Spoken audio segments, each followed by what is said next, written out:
ABC analysis কি এবং খুচরা বিক্রেতাদের এটি কেন ব্যবহার করা উচিত? যেসব ব্যবসা নিয়মিত তাদের মজুদ বিভিন্ন শ্রেণীতে ভাগ করে এবং হিসাব রাখে, তারা তাদের মজুদ ও আর্থিক চক্র আরও দক্ষতার সঙ্গে পরিচালনা করতে পারে। মজুদ ব্যবস্থাপনার বিভিন্ন পদ্ধতি রয়েছে। এর মধ্যে সবচেয়ে পরিচিত একটি হল এবিসি পদ্ধতি। এই পদ্ধতিতে মজুদ ৩টি শ্রেণীতে ভাগ করা হয়: এ, বি এবং সি। এবিসি পদ্ধতিতে পণ্যগুলোকে আপনার ব্যবসার জন্য তাদের গুরুত্ব অনুযায়ী বিভিন্ন শ্রেণীতে ভাগ করা হয়। এই পদ্ধতির মূল বিষয় হল আপনার ব্যবসার আয়ের বড় অংশ অল্প কয়েকটি পণ্য থেকেই আসে। আপনি যেসব পণ্য বিক্রি করেন, গুরুত্বের উপর ভিত্তি করে সেগুলোকে ক্যাটাগরি এ, ক্যাটাগরি বি অথবা ক্যাটাগরি সিতে শ্রেণীবদ্ধ করেন। ক্যাটাগরি এতে এমন পণ্য থাকবে যেগুলো আপনার ব্যবসা টিকিয়ে রাখার জন্য অত্যন্ত গুরুত্বপূর্ণ।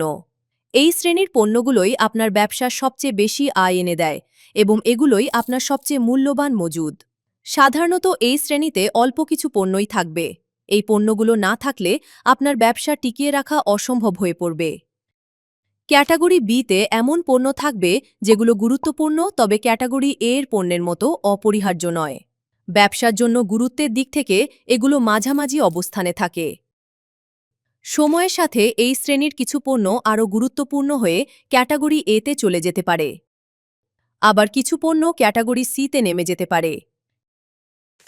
ক্যাটাগরি সিতে সবচেয়ে কম গুরুত্বপূর্ণ পণ্যগুলো থাকবে। এগুলো কিছু আয় আনলেও আলাদাভাবে প্রতিটি পণ্য ব্যবসায় খুব বেশি অবদান রাখে না। মজুদ ব্যবস্থাপনায় এবিসি পদ্ধতি আপনাকে সবচেয়ে গুরুত্বপূর্ণ পণ্যগুলোর ওপর বেশি গুরুত্ব দিতে সাহায্য করে। কোন পণ্য মজুদ রাখবেন, কত পরিমাণে রাখবেন, কোথায় খরচ কমাবেন এবং ব্যবসা পরিচালনার অন্যান্য গুরুত্বপূর্ণ সিদ্ধান্ত নিতে এবিসি অ্যানালিসিস ব্যবহার করুন। ধরুন, আপনাকে যদি সিদ্ধান্ত নিতে হয় যে আপনার মোট আয় ৬০% এনে দেয় এমন একটি সার মজুদ রাখবেন, নাকি এমন একটি যন্ত্র মজুদ রাখবেন যা থেকে আপনার মোট আয়ের মাত্র ৫% আসে, আপনি কোনটি বেছে নেবেন? এবিসি অ্যানালিসিস থেকে স্পষ্ট যে আপনার উচিত সারটি মজুদ রাখা।